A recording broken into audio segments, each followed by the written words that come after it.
bilingual web magazine, Dig Tokyo. Cinema and Theater 40. Studio Ghibli, Miyazaki Hayao, Takahata Isao, and Suzuki Toshio. 1. Prologue.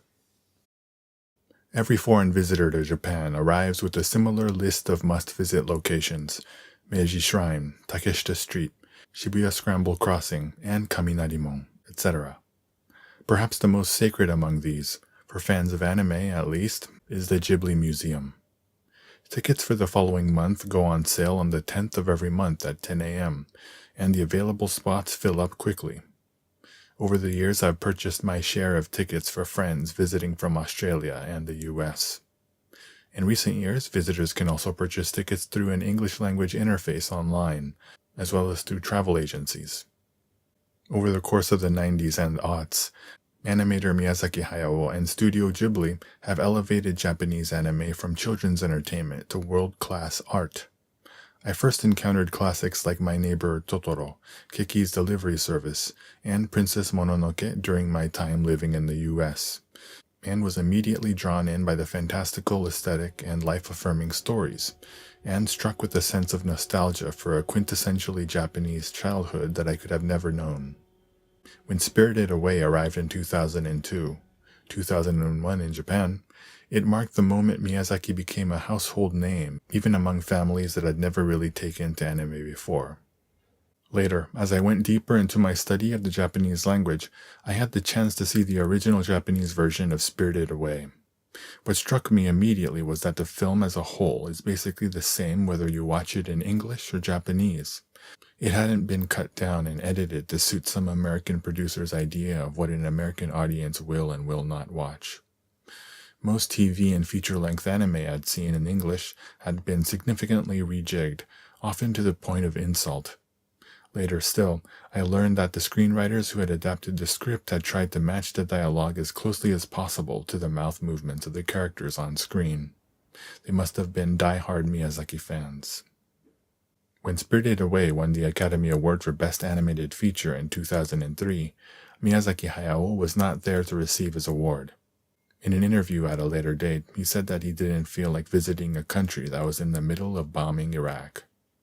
Nevertheless, Miyazaki's reputation and popularity continued to grow in the years that followed. When it was announced that every Studio Ghibli feature, except for Grave of the Fireflies, would be coming to Netflix over the course of a few months starting in February 2020, anime fans around the world rejoiced.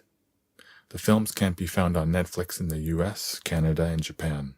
Fear not, American anime fans, Studio Ghibli films will start streaming on HBO Max starting in May. With the new coronavirus pandemic keeping so many people indoors, these films are the perfect respite. In this article, we'll cover Studio Ghibli's two visionaries, Miyazaki Hayao and Takahata Isao, as well as Suzuki Toshio, the producer who orchestrated the studio's rise to prominence. 2. Takahata Isao's distaste for fantasy and embrace of realism. Takahata Isao was born in 1935 in Mie Prefecture, in western Japan. His family relocated further west to Okayama Prefecture in 1942. The following year, Okayama City was hit by a major U.S. air raid, and in his attempt to escape the firestorm, Takahata encountered many burned bodies strewn about the area. This experience would greatly affect Takahata, who would later channel his memories into his classic Grave of the Fireflies. Takahata would later enroll in the literature department at the University of Tokyo, where he studied French literature. His time as a student there would greatly shape his values and his interests. He became interested in animation when he wrote subtitles for the French animated film The King and the Mockingbird. After graduating university, Takahata joined Toei Animation. His work as an assistant director earned him his first opportunity to helm a feature, The Great Adventure of Horace, Prince of the Sun. However, when the project went way over budget and schedule, and turned out to be a box office flop, he was demoted to assistant. There was a silver lining, however. The project was the first time Takahata worked with novice animator Miyazaki Hayao. The two would hit it off and grow closer in the ensuing years. Takahata and Miyazaki would both leave Toei Animation in 1971, and a few years later they would join Zuiyo Enterprises, now known as Nippon Animation. There, Takahata would direct a string of TV animation projects, the most famous being Heidi, Girl of the Alps. Throughout this period, he cultivated his own style, which emphasized realism, in contrast to most anime at the time, which adhered to the exaggerated and deformed aesthetic pioneered by Tezuka Osamu. Takahata focused on depicting the details of everyday life. In the case of Heidi, Girl of the Alps, he even traveled to Switzerland to get a sense of the geography and the lifestyles of the Swiss people. His work is firmly grounded in reality. Takahata's auteurism would greatly influence Miyazaki, and he would also serve as a mentor figure to the junior Miyazaki as he gradually began to write and direct original work. When Miyazaki started work on Nausicaa of the Valley of the Wind in the early 80s, Takahata joined the project as a producer. Takahata, in turn, would bring an unknown composer/pianist by the name of Hisaishi Joe on board. Hisaishi's music would become an integral part of Miyazaki's work in the ensuing years. A few years later, when Miyazaki and Suzuki Toshio, who was then working at the publishing company Tokuma Shoten, were attempting to find an animation studio to produce Laputa, Castle in the Sky, it was Takahata who suggested that they set up their own animation studio. The three of them, joined by Tokuma Shoten head Tokuma Yasuyoshi, founded Studio Ghibli, and Takahata would turn down an executive position as he believed creators should not take on the responsibility of running a business. Takahata and Miyazaki would subsequently produce their films separately. While Takahata was all about introducing a touch of fantasy into the pursuit of realism, Miyazaki was more about bringing realism to elaborate fantasies. This difference is perhaps best illustrated in their 1988 features, which were screened as a double feature: Takahata's Grave of the Fireflies and Miyazaki's My Neighbor Totoro. While the former is a war drama depicting siblings struggling to figure out what it means to be a kid in a time of war, the latter is a fantasy about sisters experiencing childhood at its fullest. Side note about Grave of the Fireflies: when Takahata was unable to finish some of the coloring before the premiere date, the film was shown in an unfinished form with 2 scenes still in black and white. Takahata subsequently finished the film and the unfinished copies were replaced. Feeling that he had failed as a professional animation filmmaker, Takahata resolved to quit his job, but was stopped by Miyazaki, who would encourage him to make the film that would become 1991's Only Yesterday. While Takahata's films were eclipsed by Miyazaki's films in terms of box office success, he is still regarded as one of the masters of Japanese animation, who helped elevate anime into an art form. More than anything, he was the rival that Miyazaki needed to push him to greater and greater heights. Suzuki once said, "Miya-san actually makes his films for an audience of one. The person he wants to show his work to, more than anything else, is Takahata Isao." 3. Miyazaki Hayao, the hardest working and most beloved animator in Japan. Miyazaki Hayao was born in present-day Sumida Ward, Tokyo. His family evacuated to Utsunomiya during the war and settled in the Eifukucho neighborhood of Tokyo in 1950. Miyazaki's memories of Utsunomiya would partly inspire the idyllic setting of My Neighbor Totoro, and his mother's spinal tuberculosis would form the basis of the story. Miyazaki was a frail child with a natural talent for drawing. He voraciously read the manga of Tezuka Osamu, who would inspire him to become a manga artist. While attending Gakushuin University, he would choose to go into animation instead, and join Toei Animation after graduating. There, he would cultivate his talents as an animator, and also became chief secretary of Toei's labor union, fighting for better pay for animators. Miyazaki and Takahata Isao would leave Toei Animation in 1971.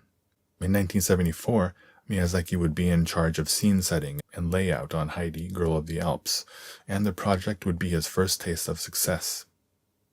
In the second half of the 70s, he made his feature directorial debut with The Castle of Cagliostro. While the film was unsuccessful in terms of box office, it was the era of sci-fi anime epics, it would later come to be regarded as a seminal work of animation, influencing such people as John Lasseter at Pixar. During the production of this film, he was interviewed by Suzuki Toshio, who was then the deputy editor-in-chief of the monthly anime magazine Animaju, published by Tokuma Shoten. It would prove to be the start of a long working relationship. After The Castle of Cagliostro had wrapped, Suzuki offered to present Miyazaki's proposal for Nausicaa of the Valley of the Wind to his colleagues at Tokuma Shoten. Miyazaki would begin publishing the Nausicaa manga in Animaju in February 1982. When the series became popular with readers, Tokuma Shoten head Tokuma Yasuyoshi decided to greenlight a feature-length animated film. Takahata Isao would join as producer. Following the film's success, Miyazaki, Takahata, Suzuki, and Tokuma would found Studio Ghibli. While Miyazaki creates fantasies geared for children, it's important to distinguish between the type of fantasy created by Miyazaki and the kind produced by Disney. Miyazaki brings an important sense of realism, a sense of time, a sense of place, to his work. It's also interesting to note that while it's clear through films like Nausicaa and Princess Mononoke that Miyazaki is interested in ecological and environmental themes, Miyazaki is also known to be obsessed. The man himself would likely prefer the term fascinated with military technology. Aviation is also a big part of his work, and with The Wind Rises, he made an entire fictionalized biopic of the designer of the Mitsubishi A5M fighter plane. As I stated at the beginning of this piece, Miyazaki decided not to attend the Academy Awards because he was turned off by the idea of visiting a country that was in the middle of bombing Iraq. Anti-war and pacifism are important themes in his work, and he also has voiced his opposition to amending Article 9 of the Japanese Constitution. And although Miyazaki attended Gakushuin University, which is attended by most of the members of the imperial family, it was there that he became interested in socialist and communist movements. His beliefs and his ambivalence is reflected in his work and in Studio Ghibli as a whole. While most animators in Japan are freelancers, Studio Ghibli hires their animators full-time. There's a bit of a utopian feel to the studio. For the past 20 years or so, however, the future of that utopia has been up in the air. Miyazaki first announced his intention to retire after finishing 1997's Princess Mononoke, and he has repeated that intention many times in the ensuing years, only to come back for one more film. What would become of Studio Ghibli after Miyazaki left for good? In 2014, he announced his intention to retire for the 5th time, and Studio Ghibli's production department was subsequently shut down, sending shockwaves throughout the animation industry and Japan. Then, in November 2016, Suzuki Toshio announced that Miyazaki had begun work on a new film. In May 2017, Studio Ghibli announced that it was hiring. But with Takahata Isao having passed away in 2018, it seems that this will likely be Miyazaki's final film. Whether it will be finished or not remains to be seen. The question is, will that be the end of Studio Ghibli, or a new beginning? 4. Suzuki Toshio, the producer behind Studio Ghibli's success. As we've looked at so far, Takahata Isao and Miyazaki Hayao, two giants of modern Japanese anime, could not have realized their creative visions, nor would they achieve such international acclaim without the behind-the-scenes support of producer Suzuki Toshio. Suzuki was born in Nagoya in 1948. He attended Keio University and joined Tokuma Shoten in 1972 after graduating. He rose up the ranks as an editor and became the deputy editor-in-chief of Animaju, Japan's first anime magazine geared for fans, rather than industry people. Suzuki interviewed Miyazaki Hayao for the magazine, and the rest is history. When they were about to start working on Nausicaa of the Valley of the Wind, it was Suzuki who convinced Takahata Isao to come on board as producer. Ever since Studio Ghibli was founded, Suzuki has served as producer for every film that the studio has made. And while My Neighbor Totoro and Grave of the Fireflies are now considered classics, they were not box office successes in their time. When Studio Ghibli started working on Kiki's delivery service, Suzuki knew he had to make it a hit in order to recoup costs. In the middle of production, he approached Nippon Television for support. With Kuroneko Yamato as a sponsor and the promotional reach of Nippon Television at his disposal, the film broke box office records and was a massive success. This would establish the Studio Ghibli brand as a reliable investment, and for all of its projects moving forward, it was able to secure a major corporate sponsor. Suzuki was the mastermind behind all of that. In recent years, Suzuki continues to support Miyazaki on his latest film, while also making preparations to open a Ghibli theme park in Aichi Earth Expo Memorial Park. The whole endeavor sounds a little too much like something Disney would do, but Suzuki explained in an interview that while it will be a theme park in one sense, it will also serve as a regular park. He says they intend to retain as many buildings as they can and keep the general landscape similar to the way it is now.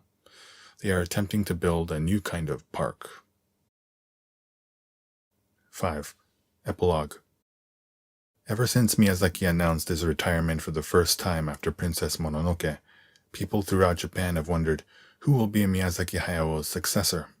Who will carry Studio Ghibli into the future? At the very least, it seems a savior will not emerge from within the company itself. But Disney may offer a blueprint. After the death of Walt Disney, the studio fell into a multi-decade slump. While the company made efforts to cultivate a successor within the company, they ultimately did not succeed. Then in the 80s, a generation of animators and filmmakers who had grown up watching Disney films arrived and launched the so-called Disney Renaissance in the 90s. The key takeaway is that it was a team effort with several talented directors and producers, as well as composers like Alan Menken, bringing things together so that Disney films were more than the sum of their parts. When it comes to Studio Ghibli, though, asking who will be Miyazaki's successor or Takahata's successor is a fool's errand. Both are geniuses with that special something that set them apart from the pack. By seeking out animators who might carry on that torch, they risk burdening up-and-coming talent with mountains of unwanted expectations. In 1997, disgraced and convicted former Hollywood producer Harvey Weinstein's company won the rights to distribute Princess Mononoke in the U.S. Weinstein was notorious for chopping up foreign films and rejigging them to suit his tastes, and Miyazaki's film was no different. When Miyazaki flew to New York to meet with Weinstein, he was asked to make numerous cuts to the film. A few days later, legend has it, Weinstein received a package from Studio Ghibli in the mail. Inside was one katana, along with a note that read, "No cuts." The gift had been sent by Suzuki. If the Japanese animation industry is to keep growing, the question we should be really asking is, who will be Suzuki Toshio's successor? In Part 3, I will cover Tomino Yoshiyuki, who was greatly influenced by Takahata and Miyazaki, and Anno Hideaki, who was once touted as the next Miyazaki. Cinema and Theater 40. Studio Ghibli, Miyazaki Hayao, Takahata Isao, and Suzuki Toshio.